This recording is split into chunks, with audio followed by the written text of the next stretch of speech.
그래서 대학원장 등 중책도 맡는 등 여러 가지 사정 때문에 오늘로 건강 코너 마지막 날이 되었습니다. 자, 오늘은 코로나19가 대유행한 지 벌써 1년 7개월이 되어가고 있지만 다시 확진자 수가 1,500명 이상으로 늘면서 4차 대유행 상황에서 코로나19 대유행에 대해 정리를 좀 하고 또 앞으로 어떻게 될지 어떻게 해야 할지에 대해서 우리 명 박사와 이야기 나눠보도록 하겠습니다. 자, 명승권 교수님 안녕하세요. 네, 안녕하세요. 네. 예, 지금 스케줄이 엄청 바쁘신가 봐요. 아주 엄청은 아닌데요. 예. 이것저것 또 해야 될 게 좀 많이 있어요. 오늘이 아쉽게 이렇게 네, 좀 됐지만은 아쉽습니다. 어차피 또 만날 거니까. 네, 네. 그나저나 명 교수님, 우리 청취자분들께 다들 알고 계시겠지만 코로나19가 무엇인지 간략하게 좀 먼저 설명 좀 해주십시오. 네, 다들 잘 아시겠지만 예. 좀 간단하게 다시 한번 정리해 보겠습니다. 그 코로나 바이러스는 바이러스 종류로 봤을 때 완전히 새로운 바이러스가 아닙니다. 예. 현재 코로나19 대유행 이전에도 이미 6종류의 코로나 바이러스가 우리 인간에게 감염을 일으켜 왔었죠. 2003년에 유행했던 게 사스가 있지 않았습니까? 사스. 예. 네, 그것도 이제 코로나 바이러스의 변종인데요. 그 이전에 2종류의 코로나 바이러스가 있었고요. 예. 그 코로나 바이러스는 감기를 일으키는 가장 중요한 또 바이러스 중 하나였거든요. 그러다가 2003년에 사스가 유행하고 그 이후로 2종류의 코로나 바이러스가 또 추가적으로 출현을 했었어요. 예. 그거는 그렇게 크게 이슈가 안 됐었고 감염력이 높지가 않았는데 그 뒤로 2012년에 예. 메르스가 유행을 했습니다. 메르스. 예. 예, 우리나라에는 2015년도에 유행하기 시작했고요. 그리고 나서 바로 7번째로 유행한 게 바로 지금 현재 이 코로나19고 2019년 12월 중국에서 처음 발병해서 지금까지 정말 역사적으로 봤을 때 그 스페인 독감 이후로 예. 굉장히 전 세계적으로 상당히 큰 대유행이 되고 있는 중이죠. 그렇죠. 그리고 코로나19의 임상적인 특징에 대해서도 좀 설명 좀 해주세요, 교수님. 네. 지금 코로나19 하면 전 세계적으로 정말 대유행이기 때문에 많은 분들이 걱정을 하는데 예. 코로나19라는 그 병 자체는 기본적으로 보면요. 대개는 감기나 독감과 그 증상이 비슷합니다. 예, 물론 심한 경우에는 폐렴에 의한 폐렴까지 가서 맞다. 예. 급성 중증 호흡기 질환으로 사망을 하는 게 이게 제일 큰 문제죠. 그렇죠. 예. 그래서 코로나19 환자와 접촉을 한다. 이야기를 나누고 그럼 바이러스가 내 몸에 들어오죠. 예. 그럼 바로 증상이 나타나지 않고요. 평균적으로 한 4일이나 5일 정도 후에 그걸 이제 우리가 전문용어로 뭐라고 합니까? 전문용어로 잠복기라고 하죠. 잠복. 잠복기. 예, 한 4일이나 5일 거쳐서 잠복했다가 아무런 증상이 없다가 바로 4, 5일 지나면 이제 증상이 나타나는데 이 증상이 감기와 비슷하다는 거예요. 그래서 열이 나거나 기침이 나거나 머리가 아프거나 근육통이 있거나 심하거나. 그런데 다행스럽게도 이런 증상들이 나타나지만 대개 80% 이상은 그냥 저절로 좋아집니다, 사실은. 예. 예. 그리고 시간이 감기보다는 조금 오래 가는데요. 예. 한 일주일 이상 10일 내외. 10일 안에는 또 저절로 좋아지거든요. 길어도 한 2주 내에 좋아지고요. 예. 그리고 현재까지 그러면 공식적으로 승인된 치료제가 있냐? 예. 사실 미국 FDA 식품의약국 예. 미국 FDA에서는 딱 한 가지 약제만 효과가 있다고 승인이 돼서 사용되고 있는데요. 한 가지요? 그게 바로 렘데시비르라는 약입니다. 많이 들어보셨죠? 렘데시비르 많이 들어봤습니다. 네, 이 렘데시비르라는 약은 옛날에 에볼라 바이러스 치료제로 개발을 시도했지만 크게 큰 효과가 없었고 이 약의 특징은 바이러스 복제하는 걸 억제해요. 복제하는 거를.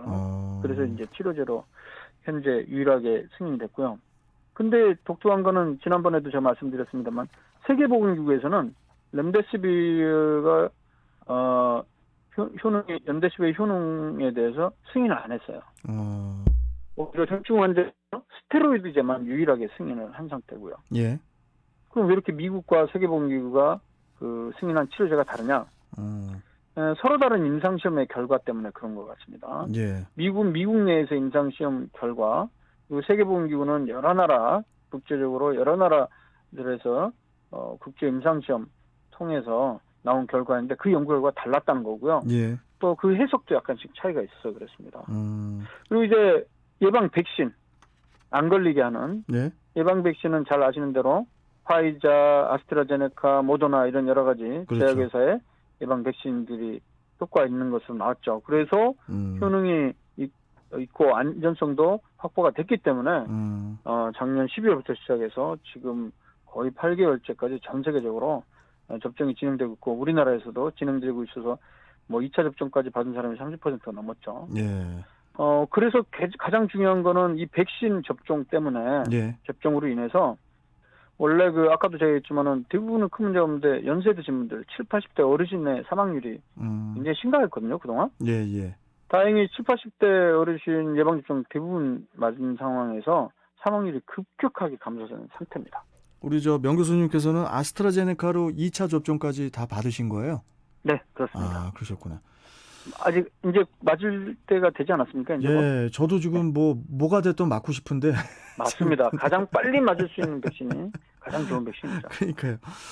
아니 우리 명 교수님께서는 이 코로나19가 얼마나 심각한 질병이라고 생각하세요?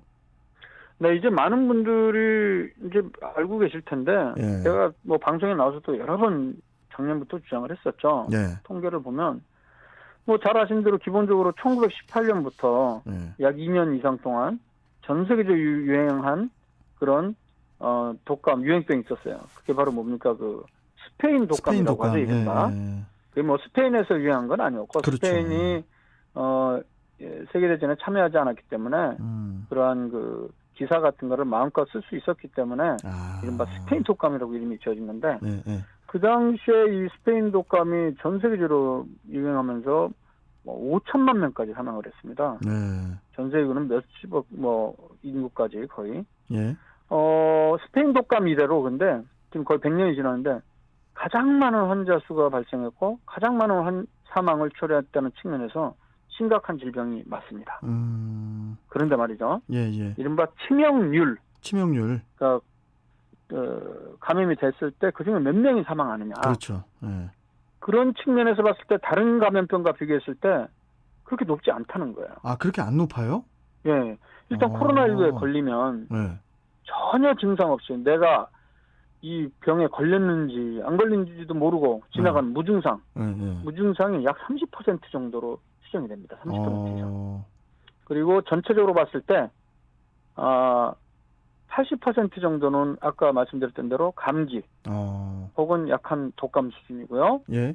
그다음에 중증 이제 숨이 많이 차고 입원해야 될 정도로 그런 심각한 경우가 한 15% 되고요. 예. 이 중에서 안타깝게 이제 심각해서 중환자실에서 치료받거나 사망하는 게 한 경우가 한 5% 내외로 돼 있습니다.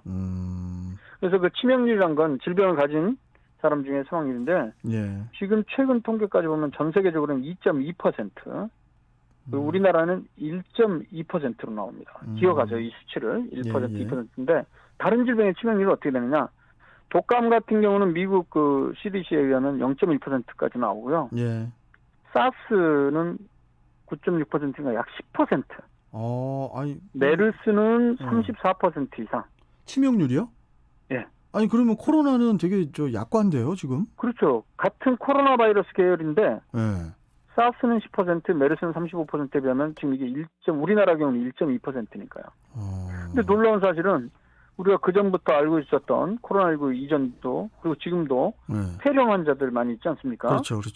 그 폐렴 환자들 보면 외래랑 입원 환자 합치면 평균 그 치명률이 5% 정도 됩니다. 5%. 입원 환자의 경우는 14%. 중환자수는 37%. 그러니까 결론적으로 정리하면 독감보다는 치명률이 조금 높아요. 하지만 다른 코로나 바이러스인 사스나 메르스보다는 현격히 낮죠. 10분의 1부터 30분의 1 정도 되니까요.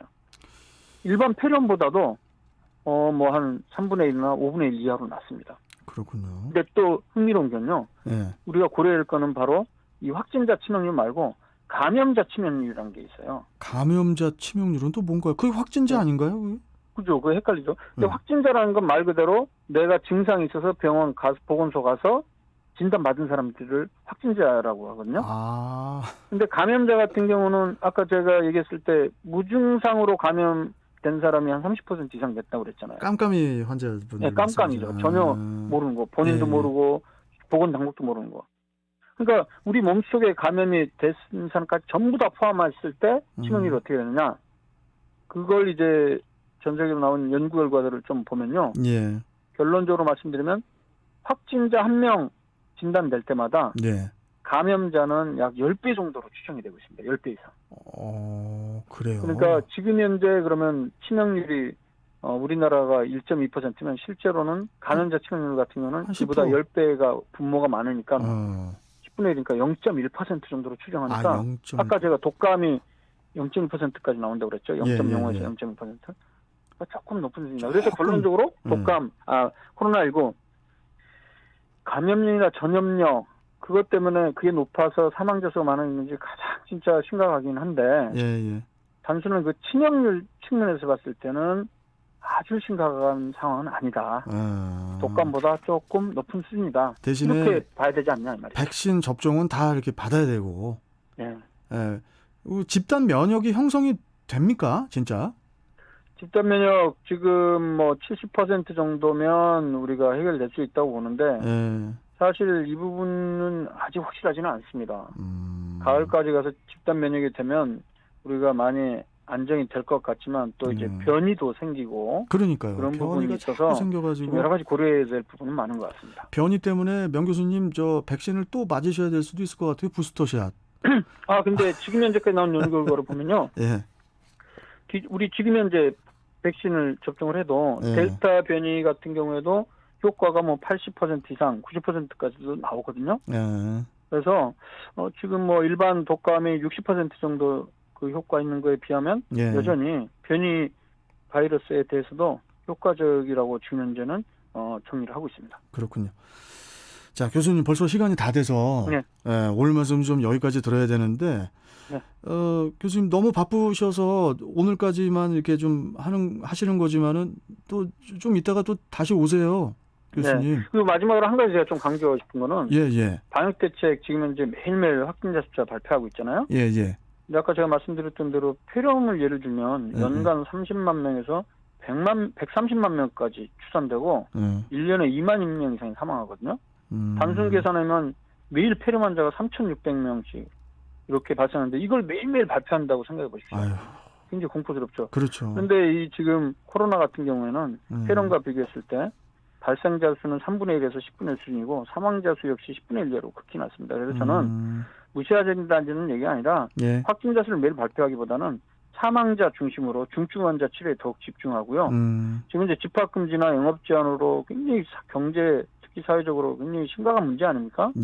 이제는 경제와 사회가 뉴노멀로 돌아갈 수 있는 또 다른 방안을 코로나19와 공존하는 독감처럼 그런 방안을 마련해야 되지 않나 이렇게 생각합니다. 알겠습니다. 교수님 조만간에 또 뵙도록 할게요. 교수님. 네, 감사합니다. 예. 오늘 말씀 잘 들었습니다. 고맙습니다. 네, 안녕히 계십시오. 예. 자, 국립암센터 국제암대학원 대학교 대학원장 명승권 교수와 함께했습니다.